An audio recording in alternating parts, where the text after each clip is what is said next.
Right, so this dot here means the scooter's locked to 15.5 mile an hour.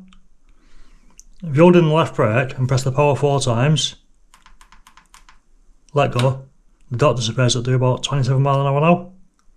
And then to relock it, hold left brake, power 4 times, let go, and the dot's back. Now if you hold set, you get this icon here, and this turns on the scooter so the throttle works just by pressing the throttle.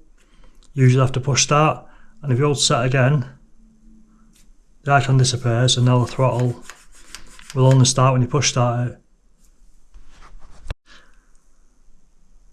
Now if you hold mode, you get this icon here which is cruise control, and you hold mode again and it turns it off.